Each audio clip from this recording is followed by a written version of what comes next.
Hello बच्चों। आज हम बात करेंगे क्वांटम मैकेनिकल मॉडल के बारे में। तो क्वांटम मैकेनिकल मॉडल जो है वो दिया था श्रोडिंजर ने। ठीक है, it was given by Schrodinger. ठीक, इसके according electron is considered to be a standing wave. मान लेते हैं, तो what is the standing wave. ठीक है, जैसे कि दो आदमी हैं,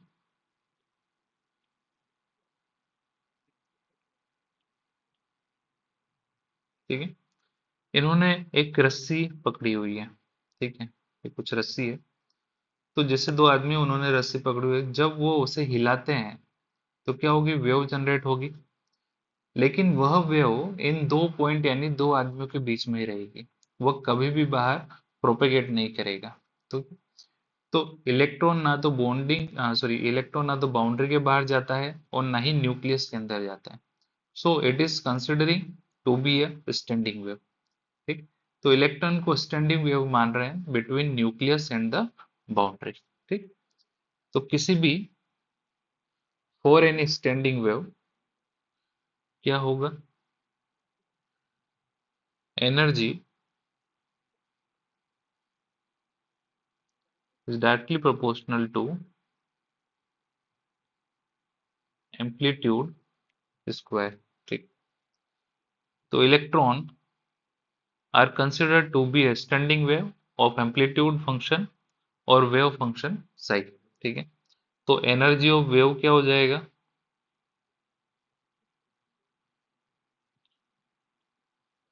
energy of wave directly proportional to psi square. तो जो साई स्क्वायर है वो असल में है क्या, प्रोबेबिलिटी ऑफ फाइंडिंग इलेक्ट्रॉन है। ठीक है, अगर मैं इसको लिखूं, प्रोबेबिलिटी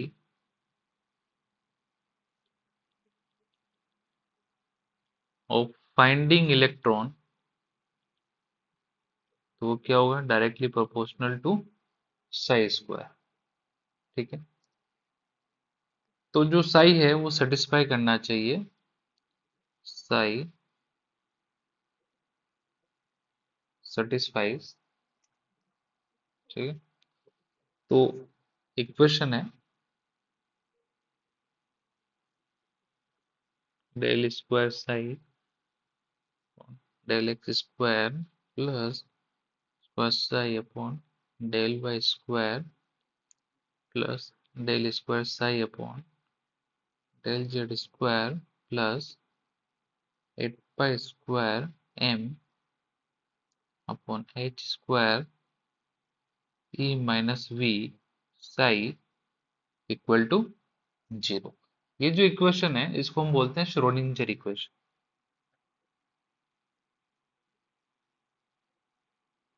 ठीक है, ये जो इक्वेशन है ये है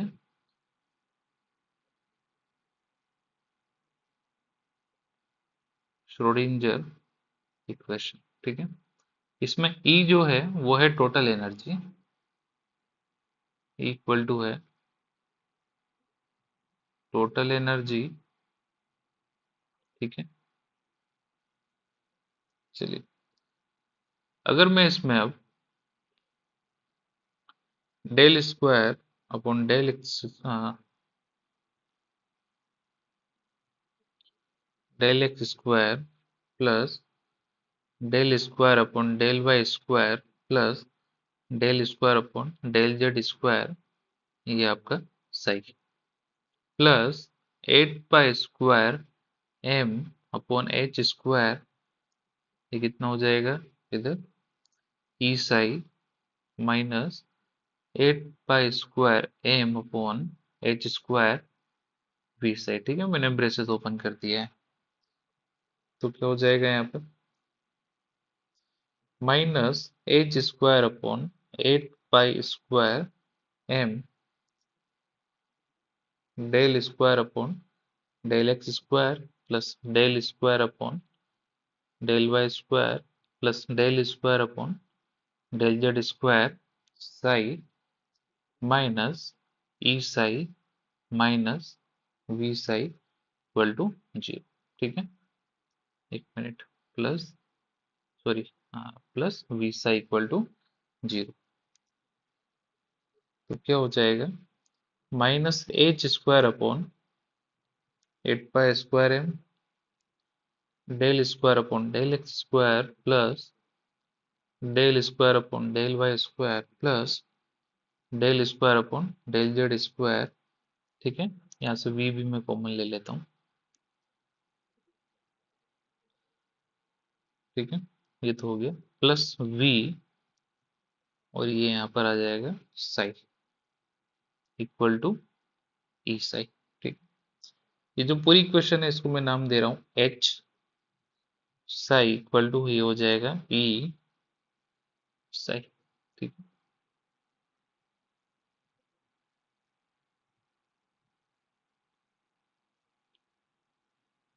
तो ये जो है ये होता है Hamilton operator.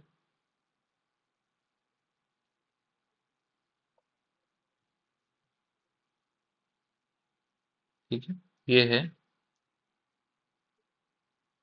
Eigen function,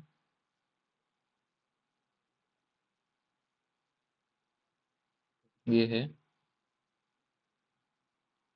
eigen value. ठीक है, तो h क्या है यहाँ पर, h equal two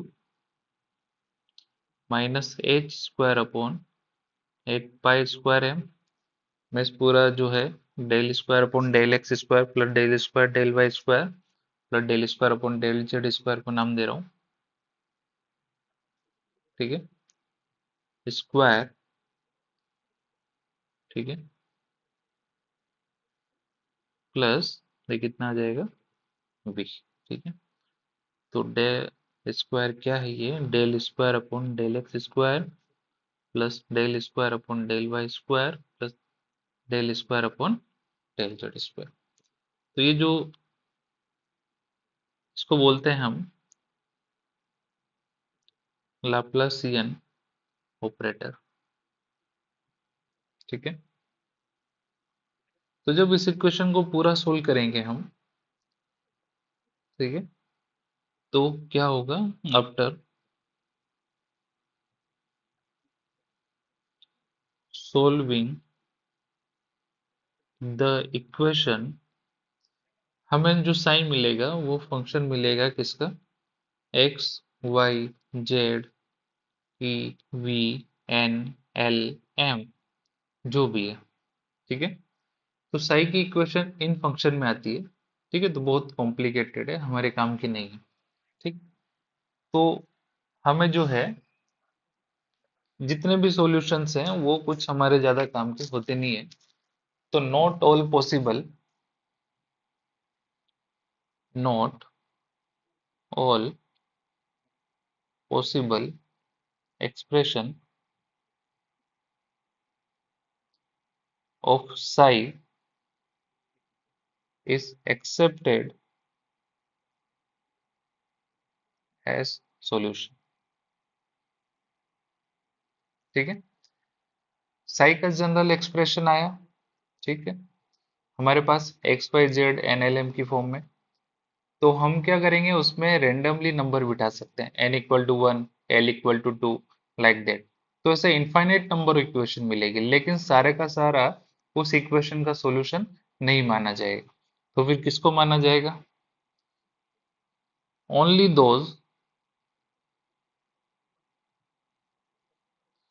will be accepted as solution which satisfies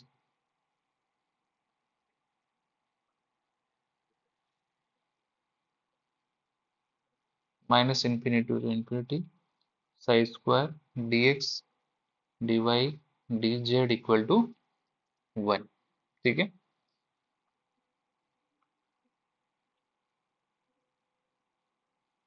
यहाँ पर dx dy dz क्या है, ये है वॉल्यूम। ठीक है, तो ये क्या कर रहा है, Sai square dx dy dz, ये probability of finding electron show कर रहा है। ठीक है, जैसे इलेक्ट्रॉन को वेव मानकर इक्वेशन निकाला गया हम वैसे ही मान लेते हैं, वैसे ही इंसान को वेव मानकर इक्वेशन मान सकते हैं। ठीक है, सपोज क्लास में बैठे किसी लड़के के लिए मेरे पास 1000 इक्वेशन आया, लेकिन मैंने हजारों को एक्सेप्ट नहीं किया। नहीं, हम इसका इक्वेशन हम ऐसे एक्सेप्ट नहीं करेंगे। कैसे एक्सेप्ट करेंगे? पहले तो उस इक्वेशन का स्क्वायर करेंगे, अब उसमें डीवी मल्टीप्लाई करेंगे, मतलब प्रोबेबिलिटी, फिर इंटीग्रेट कर देंगे पूरे क्लासरूम को माइनस इन्फिनिटी से इन्फिनिटी तक। इंटीग्रेट मतलब क्या? You are integrating the over entire atom. जब पूरे एटम में इंटीग्रेट करके प्रोबेबिलिटी निकाल रहे हो, तो प्रोबेबिलिटी कितना आना गया? 1 आएगा।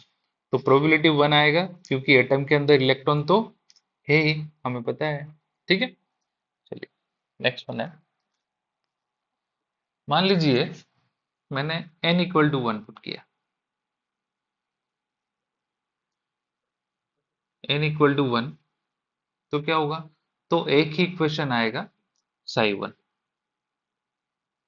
ठीक है, तो एक ही इक्वेशन जो है वो इसको सेटिस्फाई किया, ये जो माइनस इनफिनिटी से इनफिनिटी था। ठीक है, चलिए, तो क्या हुआ? इनफाइनाइट में से मात्र n इक्वल टू 1 के लिए सेटिस्फाई किया। ठीक है, n इक्वल टू 2 जब हम बिठाया, हमने कोशिश की, तो मेरे पास दो इक्वेशन मिला, साई 1 टाइप का और साई 2 टाइप का। तो एक आया साई 1 और एक आया साई 2। n इक्वल टू 3 बिठाया, तो आया साई 1, साई 2 और साई 3। ठीक है, तो व्हाट इज n?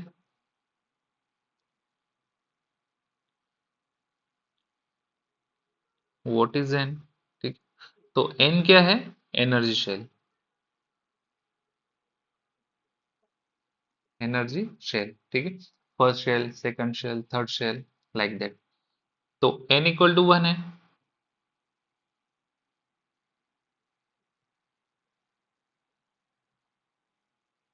ठीक है, n इक्वल टू 1 है,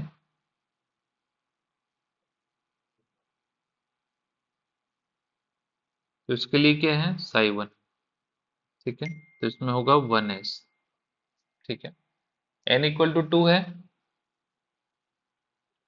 तो ये है साई 1 और साई 2, दो इक्वेशन थी, ये होगा 2s 2p। n equal to 3 है, तो है साई 1, साई 2, साई 3, ये होगा 3s 3p एंड 3d। ठीक है, तो साई 1 क्या है? Sai 1 is equation of 1s। ठीक है, क्या बोलेंगे हम?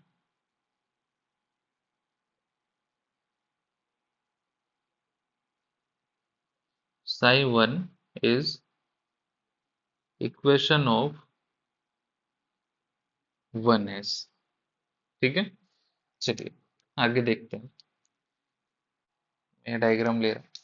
मान लीजिए इसमें इस 3D स्पेस में इलेक्ट्रॉन कहीं भी हो सकता है, कोई भी पर्टिकुलर पॉइंट के लिए न्यूक्लियस से एक डिस्टेंस r पर। ठीक, तो r का जो कोऑर्डिनेट होगा वो होगा एक्स वाई जेड। ठीक है, मान लेते हैं ये न्यूक्लियस है।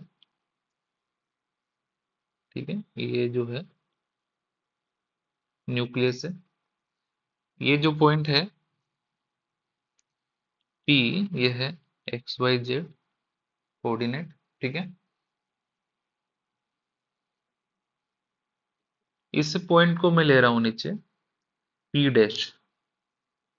ठीक है, ये एंगल है, मान लेते हैं थीटा है, और ये एंगल है फाई। ठीक है, और ये जो डिस्टेंस है वो क्या है? ये आर है ना, आर डिस्टेंस पर जो है वो पर्टिकुलर पॉइंट पर कोई कोऑर्डिनेट है एक्स वाई जेड। ठीक है, वहां पर इलेक्ट्रॉन है। ठीक है, तो ये जो हो जाएगा यहां से यहां तक, ये हो जाएगा Z equal to R cos theta. ठीक है, ये हो जाएगा आर साइन थीटा। ठीक है, इसका मतलब क्या हो गया? जो एक्स है, तो एक्स इक्वल टू क्या हो गया? ये हो जाएगा R sine theta cos phi. ठीक है, ऐसे y इक्वल टू हो जाएगा R sine theta sine phi, और z इक्वल टू क्या है? R cos theta. ठीक है, अब हमारे पास जो इक्वेशन है वो इक्वेशन क्या है? Del square sine upon del x square plus del square sine upon del Y square plus del square sine upon del Z square plus 8 pi square M upon H square E minus V equal to 0। ये जो है इसको बोलते हैं हम क्या, कार्टेजन coordinate. ठीक है, अगर हम इसमें क्या करें, एक्स वाई जेड को अगर रिप्लेस कर दें आर थीटा फाई से, तो उस इक्वेशन को बोलेंगे हम पोलर कोऑर्डिनेट। ठीक है, मान लीजिए when X comma Y comma Z are replaced by R comma theta comma phi, then equation will become in polar coordinate। ठीक है, तो क्या हो गया, what is Cartesian coordinate and polar coordinate. तो क्या हो जाएगा, Cartesian coordinate, coordinate is given by X Y Z, और पोलर कोऑर्डिनेट किससे देंगे, coordinate is given by R theta and phi.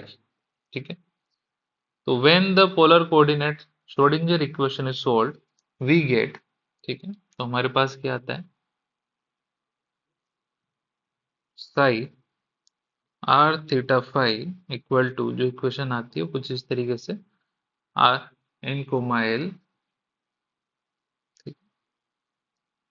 Theta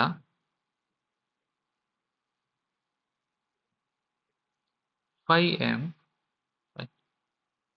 ठीक है, तो ये है रेडियल फंक्शन,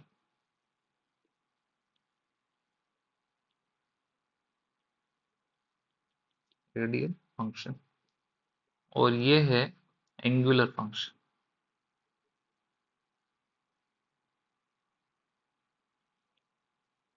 ठीक है, तो रेडियल फंक्शन है वो जो क्या है, आर का फंक्शन है, और जो एंगुलर फंक्शन है वो क्या है, थीटा का फंक्शन है, और साथ में फाई का फंक्शन है। ठीक है, सपोज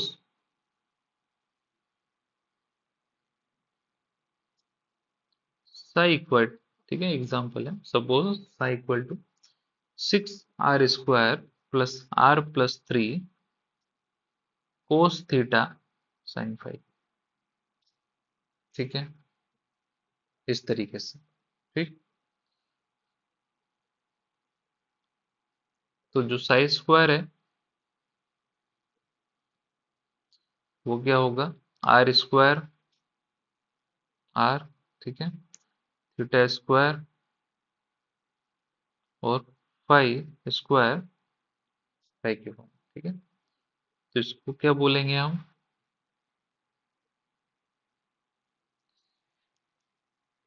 रेडियल प्रोबेबिलिटी डेंसिटी। और इसको बोलेंगे एंगुलर प्रोबेबिलिटी डेंसिटी। ठीक है, नेक्स्ट वन है नोड्स। तो नोड्स जो है वो क्या होंगे, it is the area with in the orbital where the probability of finding the electron is zero. तो नोड्स को टू टाइप्स में डिवाइड किया गया है, फर्स्ट वन है रेडियल नोड जिसको बोलते हैं स्पेरिकल नोड और नोडल सरफेस, दूसरा है एंगुलर नोड और या फिर नोडल प्लेन। तो रेडियल नोड क्या होगा, the spherical surface region where the probability of finding electron is zero. और एंगुलर नोड क्या होगा, द प्लेन्स और planar areas around the nucleus where the probability of finding an electron is zero. ठीक है, चलिए, तो कैसे निकालते हैं, रेडियल नोड निकालने का जो फॉर्मूला है वो है n minus L minus one, और एंगुलर नोड निकालने का जो फॉर्मूला है वो है एल। तो अगर मैं टोटल नोड निकालूं, टोटल नंबर ऑफ नोड वो हो जाएगा n minus L minus one plus L, जो कि आएगा n माइनस वन। ठीक है, नेक्स्ट वन है ऑर्बिटल।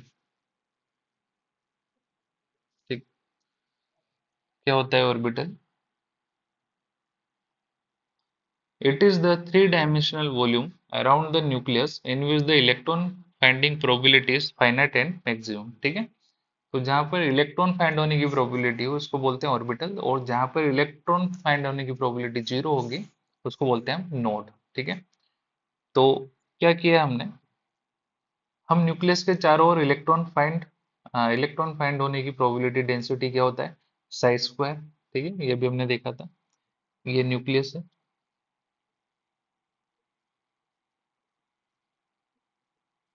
ठीक है, तो क्या होगा, आर थीटा फाइव बिठाते जाइए, साई स्क्वायर का वैल्यू मिलता जाएगा। कहीं जीरो मिलेगा, कहीं कम मिलेगा, कहीं ज्यादा मिलेगा। मान लो जहां इलेक्ट्रॉन मिले वहां हमने क्या लगा दिया, डॉट लगा दिया।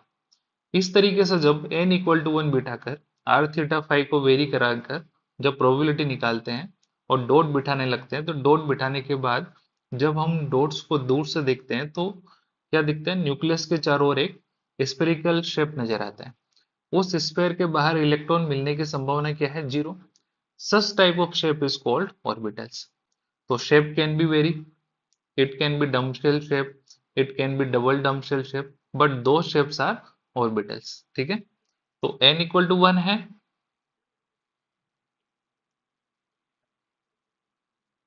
तो क्या है, साई वन है, क्या होगा, s। n equal to two है, तो क्या होगा, साई वन और psi two, psi one s, psi two p। n equal to three, क्या होगा, साई वन साई टू और psi three, S P and D. ऐसे n इक्वल टू फोर है, क्या होगा,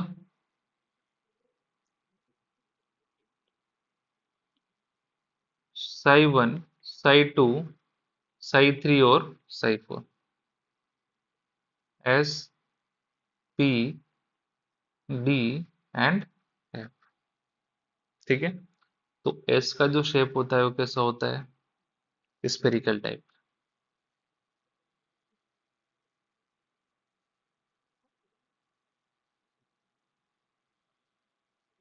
ठीक, कुछ ऐसा। ठीक है, फिर अगर अच्छे से बनाऊं,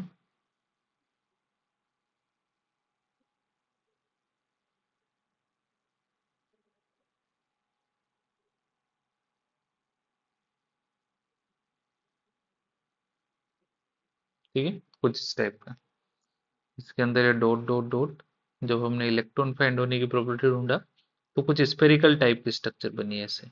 ठीक है, पी का होता है डम शेल टाइप,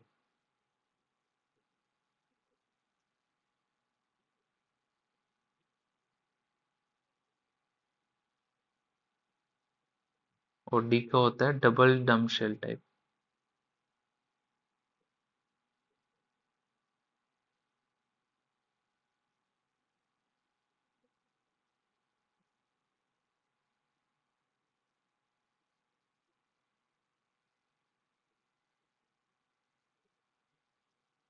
ठीक है, एप का शेप कॉम्प्लिकेटेड है, ड्रॉ नहीं कर पाएंगे। ठीक, चलिए नेक्स्ट वन है। तो n इक्वल टू वन के लिए जो है क्या होगा,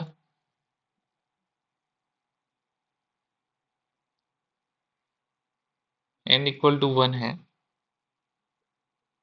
इसमें होगा one S. n equal to two के लिए two S and two P. n equal to three के लिए three S, three P and three D. n equal to four के लिए four S, four P, four D and four F. And n equal to five के लिए five S, five P, five D and five F. ठीक है,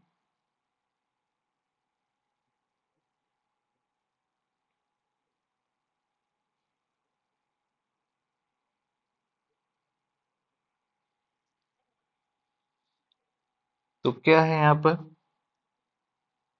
S stands for sharp, P stands for principal, D stands for diffused, F stands for fundamental, G stands for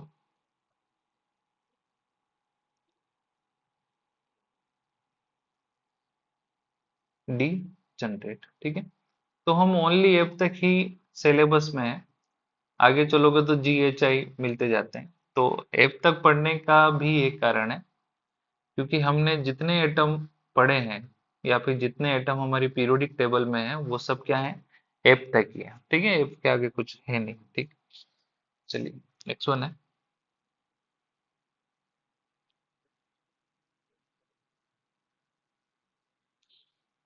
radial probability density. ठीक है, हम इसको denote कर रहे हैं are से। तो होती क्या है रेडियल प्रोबेबिलिटी डेंसिटी,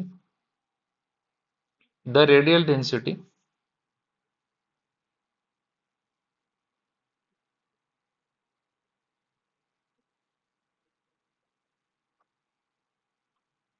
ठीक है, क्या होगी, the radial density gives the probability density of finding electron at a point along a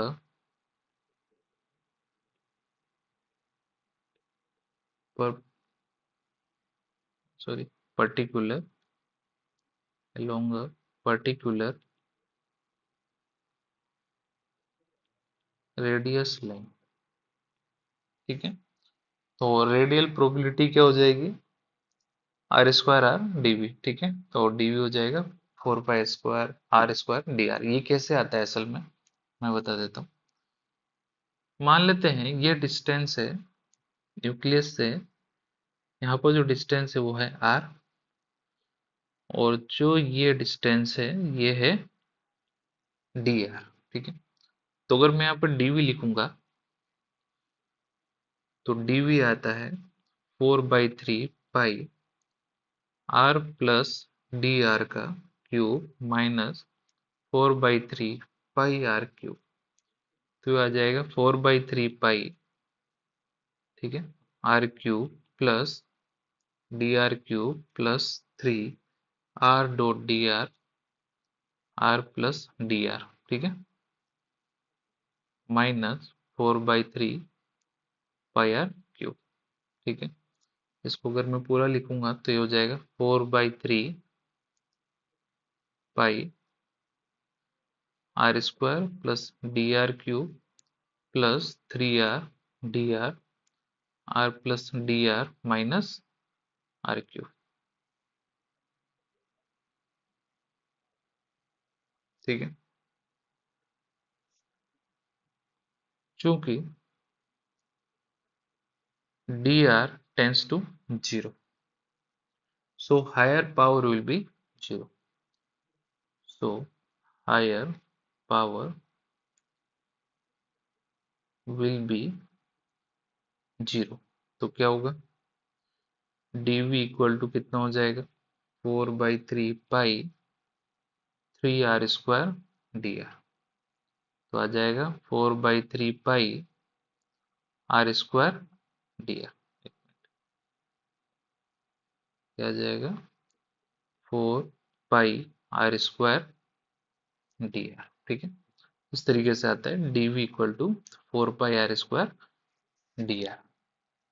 ठीक है, तो अगर हम ग्राफ देखें हम 1s के लिए, 2s, 2p इनके लिए, ठीक है। तो सबसे पहले अगर मैं बात करूं 1s का जो ग्राफ होगा आर के बीच में और स्मॉल आर के बीच में, वो किस इस तरीके से होगा। अगर मैं नोड की बात करूं तो इसमें, तो नोड जो होंगे वो होंगे n minus L minus one, ठीक है। तो ये हो जाएगा वन, एन के लिए वन, सॉरी 1s के लिए n होगा वन, एस के लिए एल होता है जीरो, ये हम आगे देखेंगे, ठीक है। माइनस वन, तो ये आ जाएगा जीरो, यानी एक भी नोड नहीं होगा, यानी ये जो लाइन आ रही है ये नीचे टच नहीं करेगी एक्सिस को, यानी जीरो नोड है, ठीक। नेक्स्ट वन है, अगर आर स्क्वायर और फोर पाई स्क्वायर के बीच में अगर ग्राफ बनाएंगे तो इसमें इलेक्ट्रॉन फाइंडिंग प्रोबेबिलिटी जो है वो इस पॉइंट पर मैक्सिमम होगी, और जो फर्स्ट ऑर्बिटल में जब डिस्टेंस निकाला गया ऑफ इलेक्ट्रॉन फाइंडिंग प्रोबेबिलिटी वो आया 0.529 आर्मस्ट्रॉन्ग, ठीक है। ऐसे अगर मैं 2s के बारे में बात करूं तो वो होगा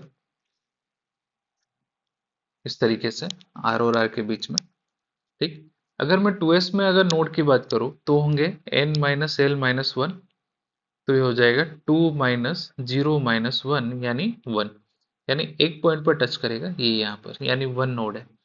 अगर इसमें हम आर स्क्वायर ले रहे हैं तो नीचे जो नेगेटिव वाला पार्ट था वो ऊपर आ जाएगा इस तरीके से, इसमें भी एक नोड है, ये रहा, ठीक है। R square four pi square के बीच में जो ग्राफ बनेगा वो कुछ इस तरीके से बनेगा, ठीक है। इसमें जो मैक्सिमम पॉइंट होता है या फिर नंबर ऑफ पीक होते हैं फोर पाई आर स्क्वायर और आर के ग्राफ में, वो होते हैं एन माइनस एल, ठीक है। इससे देखते हैं, तो अगर मैं करूँ टू, एन की वैल्यू टू एस के लिए टू है, एल के लिए जीरो है तो टू, तो टू पीक होंगे, एक पीक ये रहा और एक पीक ये रहा, ठीक है। चलिए टू पी में आते हैं, टू पी में कोई रेडियल नोड नहीं होगा, क्यों, N minus L minus one, तो टू माइनस पी के लिए वन, एन के लिए वन होता है, सॉरी पी के लिए वन होता है, एल की वैल्यू ये माइनस वन हो गया जीरो, तो यानी कहीं पर भी नीचे टच नहीं कर रहा है, देख रहे हैं, यहाँ पर भी टच नहीं कर रहा है। इसमें पी कितने होंगे, N minus L, two minus one यानी वन, वन ही पीक है, ठीक है। ऐसे ही थ्री एस का ग्राफ बनेगा, रेडियल नोड टू होंगे, दो जगह पर टच करेगा, जब आर स्क्वायर आएगा तो नेगेटिव वाला पार्ट भी पॉजिटिव में चला जाएगा। कितने पीक होंगे थ्री एस के लिए, एन माइनस एल, यानी थ्री माइनस जीरो यानी three, total three peaks, one, two and three. ऐसे थ्री पी है, थ्री पी का ग्राफ, कितने रेडियल नोड होंगे, N minus L minus one, तो ये हो जाएगा थ्री माइनस वन यानी वन, ये रहा वन नोड, यहाँ पर भी वन नोड है। कितने पीक होंगे, एन माइनस एल, यानी three minus one equal to, तो एक पीक ये रहा और एक पीक ये रहा, ठीक है। ऐसे सेम थ्री डी में होगा, ठीक है। नेक्स्ट वन है D Z square does not have any angular node, ठीक। इसका रीजन है,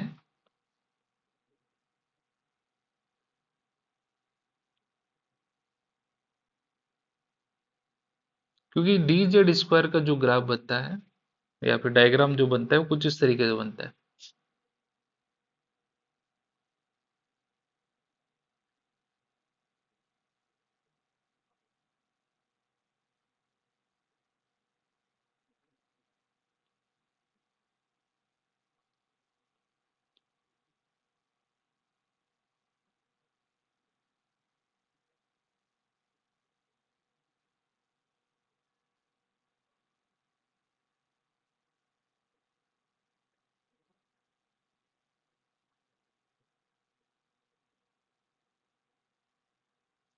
ठीक है।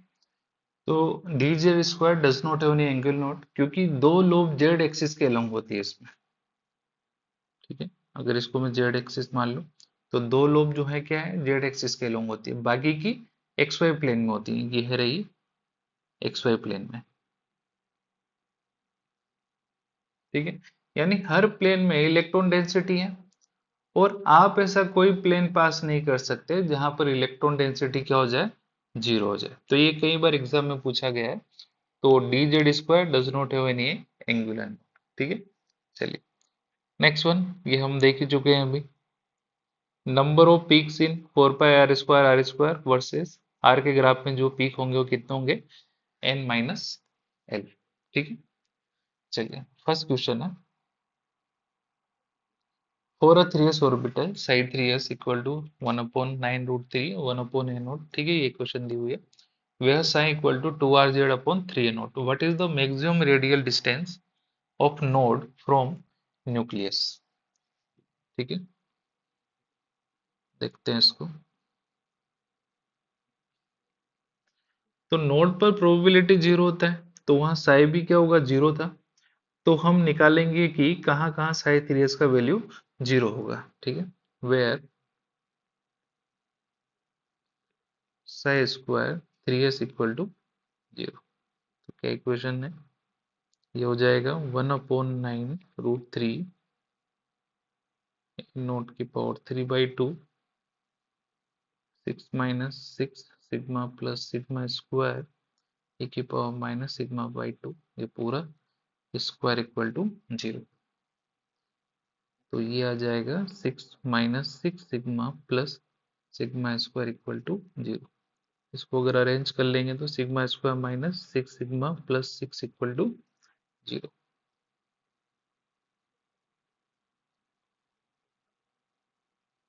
तो यहाँ से सिग्मा इक्वल टू आ जाएगा 6 plus minus 36 minus 24 B square minus 4ac upon 2a, A की वैल्यू है 1 तो 2 आ जाएगा। ये 6 प्लस माइनस आ जाएगा 2√3 डिवाइड बाई 2, तो वैल्यू आ जाएगी 3 प्लस माइनस √3। ठीक, हमको निकालना है मैक्सिमम रेडियल डिस्टेंस। तो मैक्सिमम रेडियल डिस्टेंस अगर निकालना है, ठीक है, तो साई इक्वल टू 3 + √3 और 3 - √3 पर क्या है, रेडियल नोड है। ठीक है, तो हम क्या ले रहे हैं, सिग्मा इक्वल टू 3 + √3।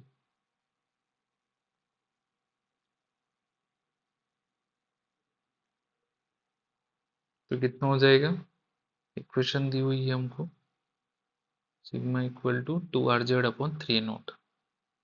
तो ये हो जाएगा 2rz/3a0 इक्वल टू 3 + √3। तो यहाँ से r इक्वल टू आ जाएगा 3a0/2z, 3 + √3।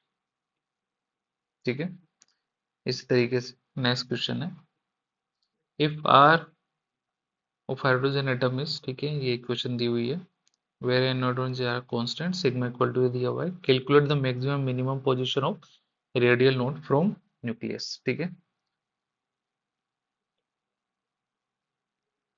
तो radial node will be present eight,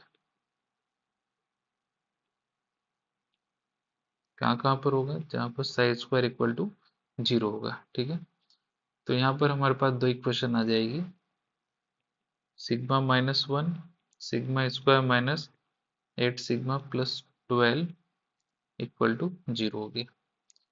ठीक है, तो एक तो हो गया सिग्मा इक्वल टू 1, एक हो जाएगा sigma square minus 8 sigma plus 12 equal to zero.